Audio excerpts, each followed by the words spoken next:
Hello, ladies and gentlemen, and welcome to a very special episode of the Built on Purpose podcast, where each episode I interview exceptional leaders, entrepreneurs, authors, philosophers, and straight up interesting people to explore their outlook on life, work, and leadership. My hope for our listeners is that you can take away a special nugget of information from each of these interviews, something that will serve you and the people most important to you in pursuing a life built on purpose. My name is Brian Moore, co-founder and managing partner of Y Scouts, and today I'm interviewing Miki Agrawal. There's so much to share about Miki, I don't even know where to begin. Miki's a force of nature, a challenger of the status quo, a professional soccer player, a DJ, an author, a twin sister, a social entrepreneur, a 5-year Burning Man participant, and the leader of tackling some of the most taboo subjects we all deal with. In this episode, Miki talks about the moment that changed her life, the challenges of starting a restaurant in New York City, the horror she saw in Africa that led her to starting THINX, the massive opportunity that exists for all of us to make the world a better place, and how Burning Man has served as a source of inspiration and creativity. Grab your seatbelt for this episode. You're going to need it.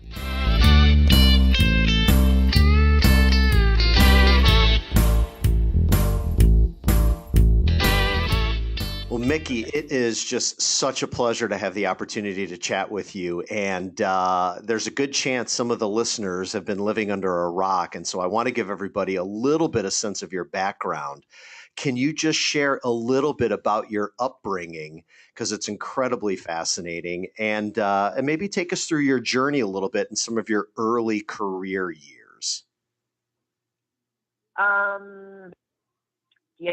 So basically, I graduated from Cornell University in the spring of 2001. I basically took 2 months off and ran around Europe like every college graduate, and then came back and had a job at Deutsche Bank waiting for me, which was an investment banking position. And I spent, July and August training down by World Trade Center, and my subway stop every single morning was to World Trade Center. And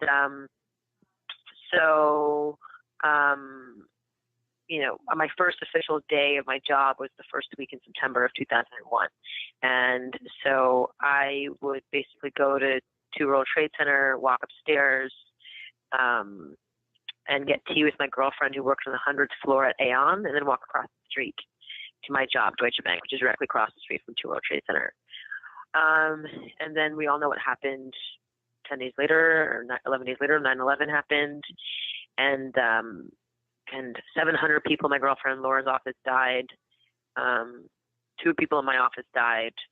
And it was just the craziest time. And that was the first and only day in my life that I slept through my alarm clock. Wow. Yeah. So never before, never after have I ever slept through my alarm clock.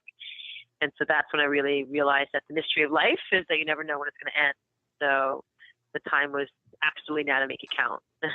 That's quite a defining moment. Yeah, it's 22 years old. So I basically wrote down 3 things I wanted to do with my life. The first was to play soccer professionally, because why not? The second was to make movies, and the third was to start a business. And to kind of fast forward through it, found out the New York Magic were holding tryouts in Brooklyn, and spent the next 2.5 months trying out for the New York Magic, made the team, made the starting lineup, and was all set to quit my investment banking job, but then decided to play my first game just to see how it goes. And in the first game, got the ball, was juking past 2 defenders and crossed it, and then this striker scored a goal. Within the first 8 minutes of my professional career, I had an assist. But in that very moment, a girl came out and took out my leg and heard a telltale snap at my knee and tore my ACL. Oh, I know, it was terrible. So bad. And so I had to basically stay at the investment bank for another year so I can get the very best health insurance with the very best surgeon, the physical therapist, the whole 9.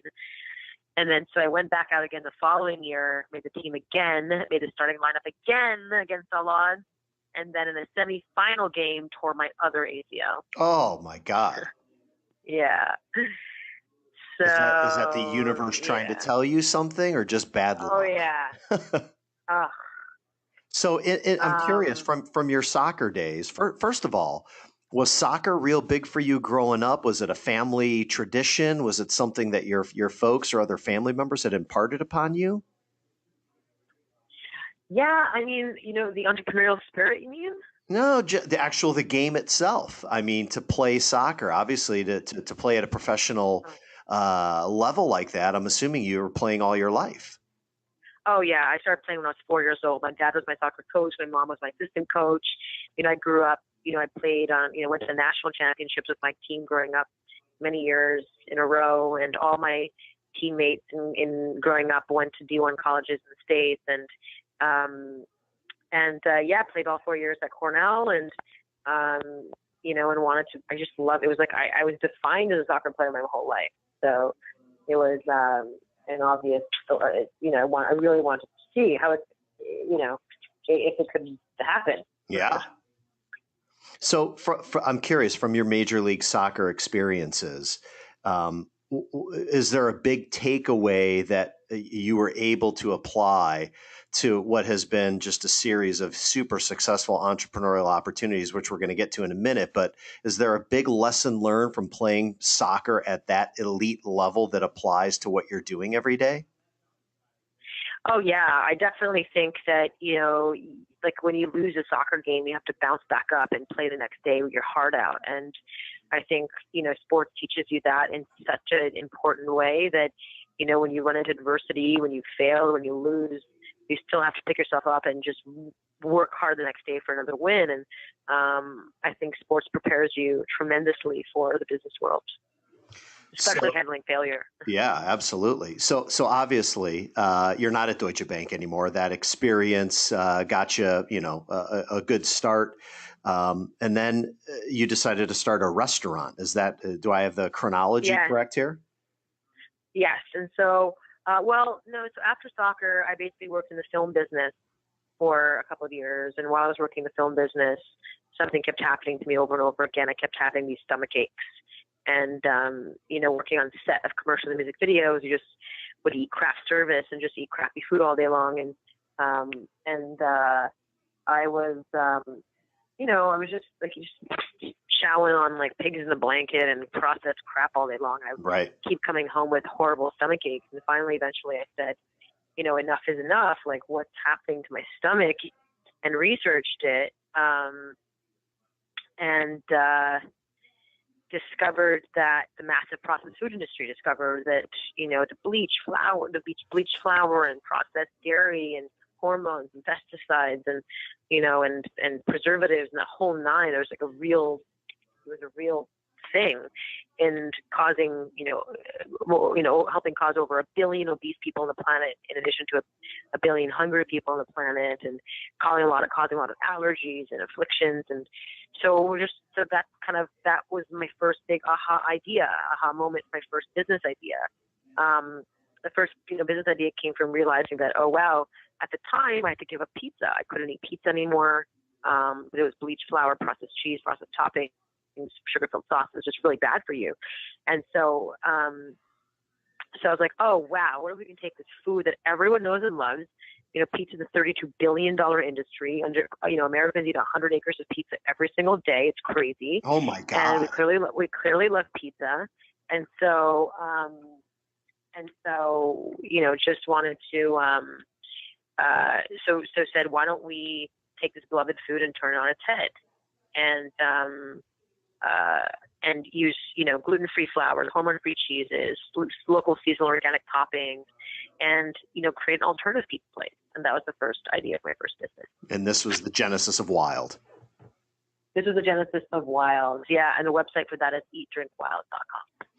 So it's starting a restaurant in New York City. I mean, that's no small feat. That is no more of a cray person. Yeah, like that's kind of like batshit crazy gene running through you there to do that. But good for you. What was that like?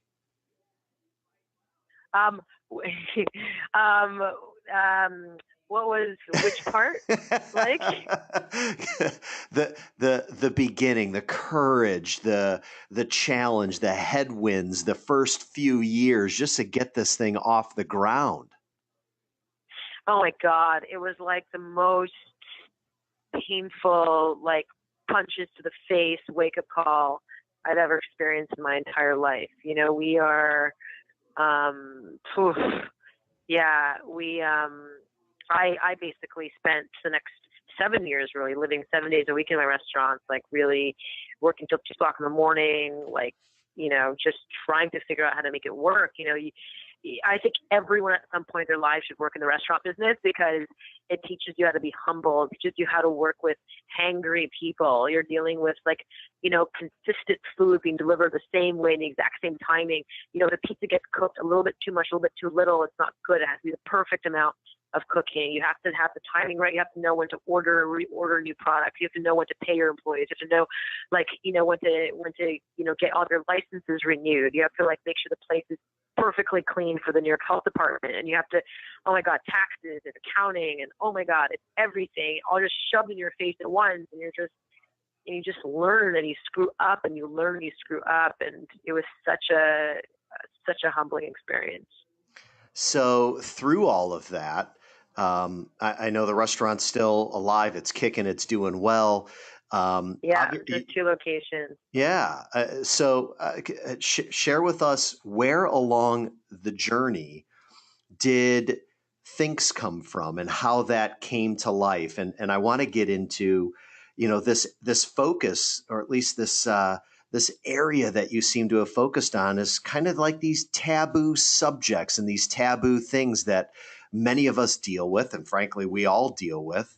And how all of this has really sort of consumed what you're up to and the difference that you're making in the world. Give us a sense of how you go from the restaurant business to THINX and TUSHY and Icon and everything that you're working on, and maybe start with THINX if you can. Yeah, for sure. So THINX was born, you know, first of all, just as a busy woman, kept running from one restaurant to another and kept having monthly period accidents. You know, it was so irritating that every time I'd have my period, it would be like my first time ever having my period. Like, oh my God, it's a mess and it's a disaster. I have to run home and change. And it was so annoying. And did a lot of digging in the feminine hygiene category and discovered that, you know, the feminine hygiene category is a $15 billion category. The underwear category is a $14 billion category. And there have only been 3 major innovations in the entire 20th century. You know, the invention of a tampon in 1931 by a man. You know, the added addition of the adhesive strip underneath the pad, you know, in 1969, eliminating the need for menstrual belts, clips, and pins. And then, you know, in 1980 was really the popularization of the menstrual cup. And really, since then, there's been little to no innovation in a category that women require for the better part of our lives. You know, it's crazy. And so that is crazy. It's nuts. And so, you know, and the big aha moment for THINX came when my sister and I were at our family barbecue in 2005. Our family barbecue is called Agrapalooza. My last name is Agrawal, so it's just adorable little great family play on barbecue. Yeah, that's awesome. You know, and at Agrapalooza, 15th annual Agrapalooza, my sister and I were defending our 3-legged race championship title, as one does. And in the middle of the race, my twin sister Rada started her period. And so we had to literally run to the bathroom, still tied to each other, so she can change out her bathing suit bottoms. And while she was washing out the blood from her bathing suit bottoms, that's when we had the aha moment. What if we could create a pair of underwear that never leak, that never stain, that absorb blood, and support women every day of the month? Wouldn't that be awesome? But because it was 2005 and I just opened my restaurants in 2005, I couldn't really focus on this project. I just, you know, was in over my head with the restaurants. And so tabled the idea for the next 5 years, although the next 5 years kind of collected, you know, antimicrobial technology as I heard about it, or moisture technology, and added my little like THINX folder, my little period underwear folder. And got to 2010 when I was traveling to South Africa for the World Cup. That's when I discovered the massive issue that girls were facing in the developing world, where girls were using, you know, leaves and mud and old rags and bits of mattresses and mud and bark and whatever they can find to manage their periods, causing a lot of infection, causing girls to drop out of school, miss school, and just putting girls behind because of their periods. It was insane. Never had it cross my mind what are girls using to manage their periods in the developing world. Sure. And so, came back super enraged and discovered that over 100 million girls are missing a week of school when they have their periods. And millions of those girls are dropping out of school because of something as natural as their periods. So it was so it was just like I basically came back and then resurrected the idea of, okay, there's clearly period problems around the world. In the first world, girls were leaking and staining their underwear and creating a mess for themselves. Like the current feminine hygiene products were not up to snuff. And then in the developing world, girls had nothing, access to nothing.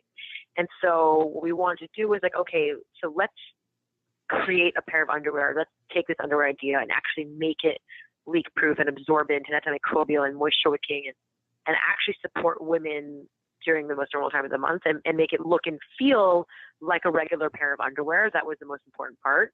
And then for every pair of underwear sold, we wanted to fund an organization that was fighting the menstrual crisis in the developing world. So we found an organization in Uganda called AfriPad, and they make washable, reusable cloth pads at an affordable price. So what we said was, okay, let's take the TOMS model, which is the buy one, give one model, right, and sort of innovate on that and elevate that model, because sometimes the model doesn't work because let's just say you sell shoes locally in Uganda and all of a sudden a bunch of free shoes appear in your town. What happens to your shoe business? Yeah. What happens to your shoe business? Wreak havoc on the shoe business. Right. So Yeah. it screws up your business. Totally. And so what we wanted to do was really elevate the model and say, let's find an organization that's a for-profit company that's on the ground in Uganda or in the developing world that's actually selling these pads at an affordable price where girls can afford them. So what we decided to do is we found an organization in Uganda called AfriPads. And what we're doing is that for every pair of underwear sold, we fund AfriPads so they can make these pads, and then they sell them locally at an affordable price, a subsidized price. So AfriPads builds their business, girls can afford to pay for these pads, and it creates a sustainable business model and not a welfare model. Well, and I bet I have to assume a great byproduct of that as well is these companies like AfriPads are growing. They're creating more jobs. Exactly. And so when we met with AfriPads, they had 25 employees. Now they have 165 employees. I mean, that's just They're awesome. creating. Yeah. And so we're really, we played a part in that for sure. And super thrilled about really empowering women locally, empowering local businesses, and creating that sustainable business model. So, I was going to ask if you've been able to go back to Uganda and see firsthand the impact that you're having. Oh, yes. I visited Uganda. Tell me about it. Yeah, I visited Uganda last year and was able to go to, met with the AfriPads company in Kampala, and then went to Masaka and visited the factories and met all the girls who worked there, and then went to the local towns in Tororo and on the other side of Uganda, and visited the actual girls that were receiving the AfriPads and how it impacted their lives. And these girls went from missing 2 days to 2 weeks of school per month to being 100% attended. That's amazing. So it was working. Yeah. And so it was incredibly empowering experience. I really loved it. But actually what we're doing now is we are launching over the last 5 years, I've basically been listening to NGOs and what girls are dealing with in the developing world and what the biggest issues are. And one of the greatest problems that girls are facing is that they're not safe. So they are unsafe, and they are. What do you mean by unsafe? How unsafe? From threat of violence? They're yes, and so they're unsafe from they're threatened. So if a girl's walking to school, yeah, she's and she's threatened to get raped or get hurt or get taunted and get rocked and get all kinds of things, get mugged and all this stuff. Or if she's about to go relieve herself, she's way at risk of getting raped. So a lot of girls have to actually hold their pee and poop in all day long and wait till nightfall and go in groups of girls in packs walk 1 to 2 miles away from where they live and relieve themselves, which is so bad for you to hold in your pee and poop all day long. A lot of these girls become dehydrated. They don't even want to drink any water. They don't want to relieve themselves. They're so scared to get raped or hurt. And it's a very, very real danger for girls. And if girls don't have access to toilets in their schools, they have nowhere to go and change their pads or even just go to the bathroom. And again, they're at risk. And so just by putting latrines in schools for girls in the developing world increases the likelihood of girls to attend school by 11%. Wow. That's not even, including the accessibility of the pads, just by offering clean latrines for girls to relieve themselves. Oh my God. So it's a very, very real problem. And so what we're creating now is THINX Global Girls Clubs, which are safe spaces for girls to basically go and learn about their bodies and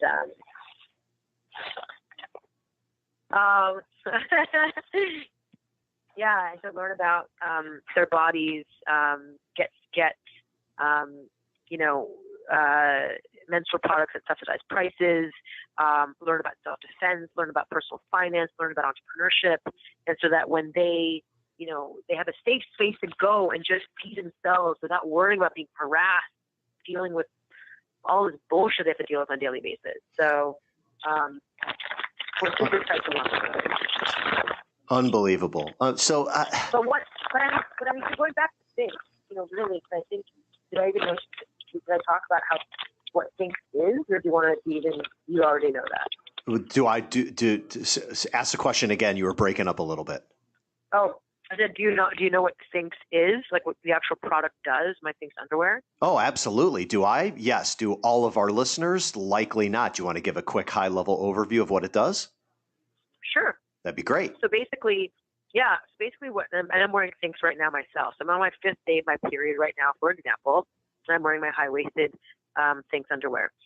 And what it does is the innermost layer wicks away moisture. So if you bleed into the underwear, it sounds weird. It sounds totally weird, but a lot of women bleed into a pad, and you're bleeding into a bulky, uncomfortable plastic pad that is unhygienic, unsanitary, and it's not antimicrobial. And so what we're doing is we're saying, instead of doing that, you can, like right now, I am bleeding into my underwear that looks and feels like a sexy pair of underwear. Yeah. But the innermost layer wicks away moisture, so you feel dry. Like I feel dry right now. I don't feel like I'm sitting in anything wet.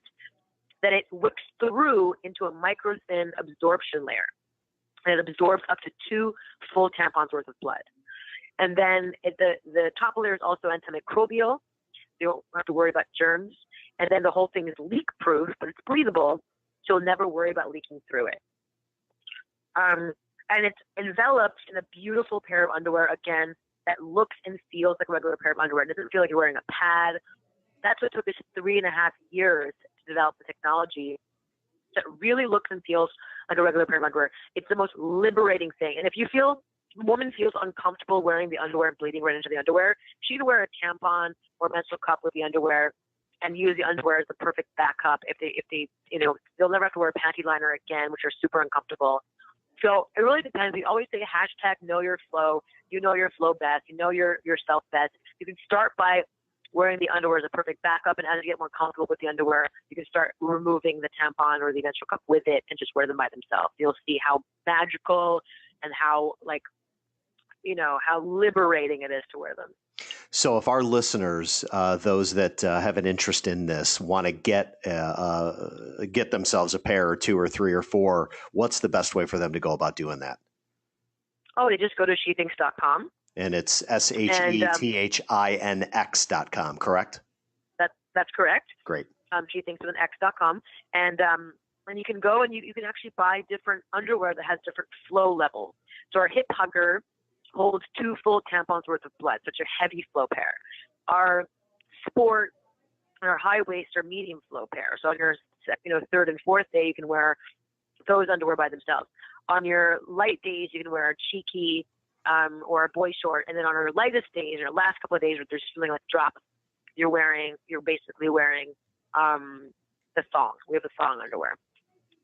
Do you ever catch yourself thinking about this work that you're doing? And if you and your team at THINX weren't doing this, what would be the outcome? What the outcome would be that all these girls would not be able to go back to school? Do you think about the impact you're having? Yeah, I mean, it like helps me a lot, actually. Sometimes when I'm dealing with a lot of stuff. Growing a business is hard. Sure. In general, growing a business is hard. Sure. So growing a social enterprise, or growing a business in general, just building a company is hard. And sometimes when it's just very like overwhelming, I kind of meditate on the fact that, for every pair of underwear sold, we fund a pack of reusable menstrual pads for girls in the developing world. Like, we know that we're helping girls and changing their lives, and that keeps me going 100%. And of course, we're also changing the lives of girls here by offering them THINX underwear. Sure. I mean, the number of times that we've heard, thousands of times, that that THINX has completely changed their lives. It's incredible.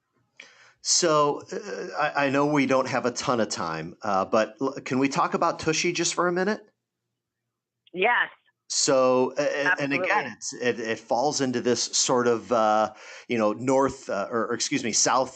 of the equator, this taboo stuff that you've really struck a chord, something that clearly gives you a tremendous sense of meaning and purpose in what you're doing, and frankly, something that everybody deals with. So talk to us about TUSHY and what you're up to there.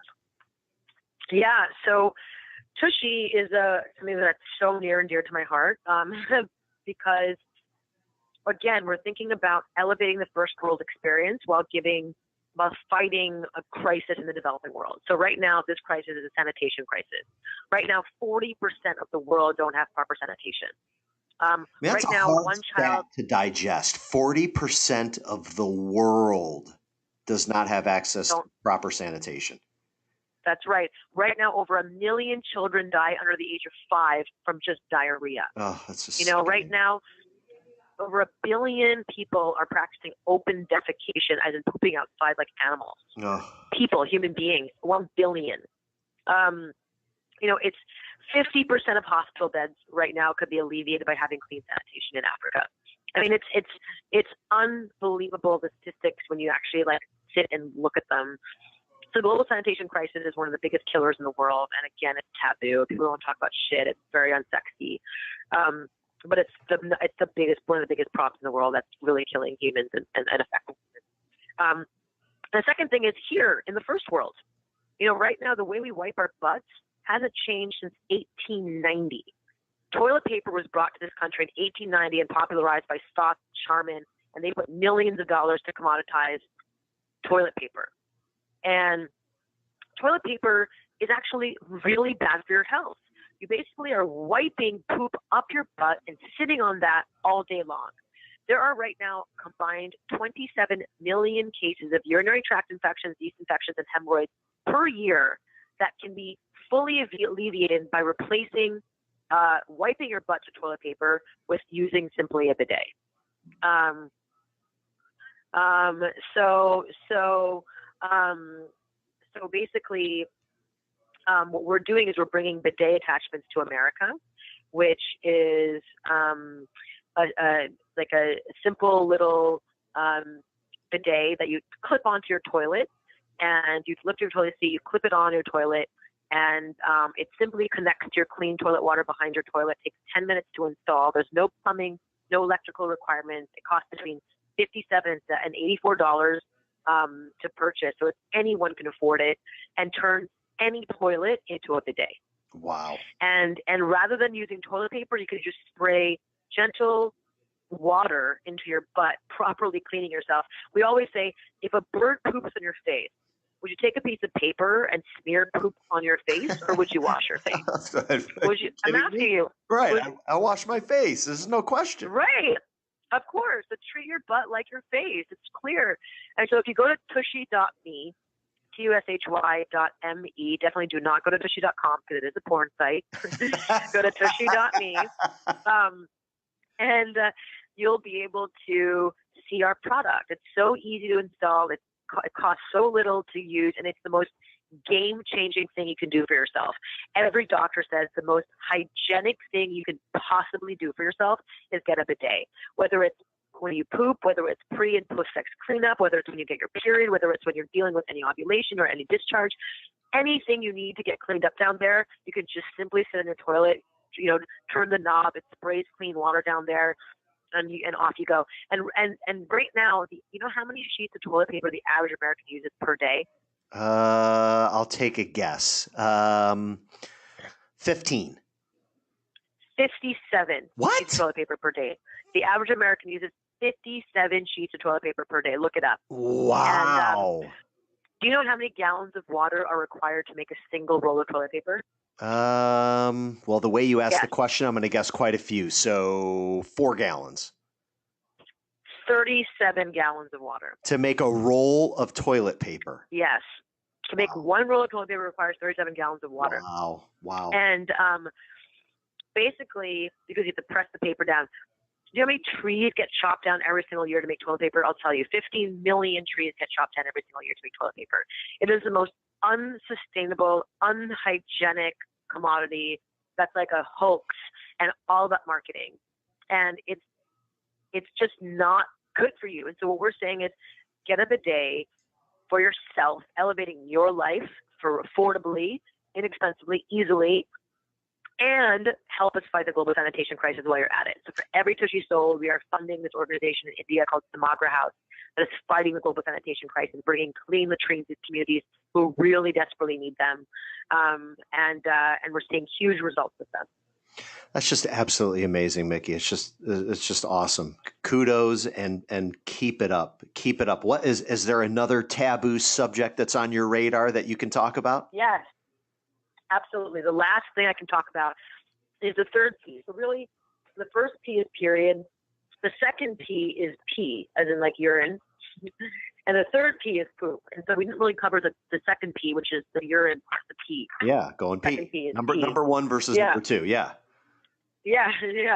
And so the P portion is basically right now, while we were listening to customers,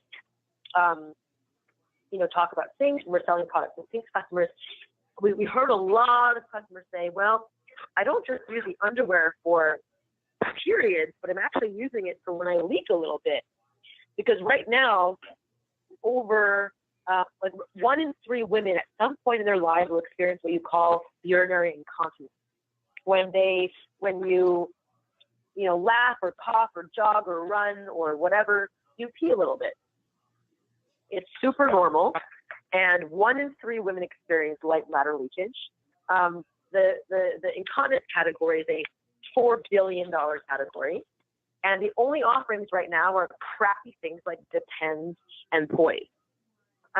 Horrible products that women hate. And so what we've done is we've created a new product called Icon, that if you go to iconundies.com, you can check it out. And Icon Undies is basically similar to THINX, but all completely different technology. It's absorbs 25 milliliters of urine. It's leak-proof. It's antimicrobial. It's moisture wicking. It really, really does the job. And it's odorless and it's fast drying. It really supports women who have light bladder leakage. And especially when you're pregnant or post-pregnant. And as I think about both THINX and Icon, and the way women are using these products, sort of the everyday use, it would seem to me that there's probably huge application, going back to your Major League Soccer experience, that women who are playing sports, whether it's at an amateur level or at a professional level, that there's probably huge application for what you're doing with both of these products for women who athletes. Are active and athletes, right? Absolutely. 100%. Oh my gosh. Think about myself. Like if I was on a soccer field, you can't tell a referee, hey man, can you stop the game while I go and change my tampon? Yeah, right. I mean, that's just not going to happen. No. And so it's really a game changing. All of these products, all three, THINX, Icon, and Tushy are all game changing. And Icon, for every Icon underwear sold, we are funding fistula operations. So obstetric fistula is when a woman gives birth. Sometimes she rips a hole in her bladder because there's so much pressure to have a child. And, usually it's an easy sort of sewing, stitching up, but when you're in the developing world, you end up peeing yourself for the rest of your life. Ugh. And so then these women are getting put in these fistula camps to die and get shunned from their families, shunned from their communities, and it's the most horrifying thing in the world. And so what we're doing is we are helping fund fistula operations to get these girls and women back to their families and back to their lives. It's unbelievable what you're doing, and to think all of this really from that moment of obviously the horror in September of 2011 that got you on this path to make the difference in the world that you're making. It's just absolutely amazing. And if we've got another minute or two, I have to ask, because I know you draw a tremendous amount of your inspiration from a variety of sources, but in particular, you have your twin sister, and I know that you've been a pretty consistent participant at Burning Man year after year. Oh, yeah. What can you share from an inspiration standpoint that you get from your sister, from your twin sister, or from the Burning Man that you go to, your burn? Oh, my gosh. It's probably, again, like, it was one of the most impactful experiences of my life. And I've been going for the last 5 years. This will be my 6th year going. I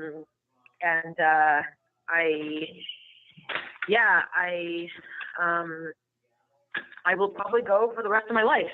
The way I describe Burning Man, it's like plugging into the creative source. You get so much creativity out of going there, and there's no commoditization, it's decommodification, and so that means that there's no logos, no brands. It's just people making art for the sake of art. It's people going experiencing themselves for the sake of experiencing themselves. It's just one of the most inward and beautiful inward and outward journeys one could ever experience. It's like landing on Mars, really. It's nuts. It's insane. If Elon has his way, which it looks like is happening, we might be able to do that here real soon, right? Yeah. Yeah.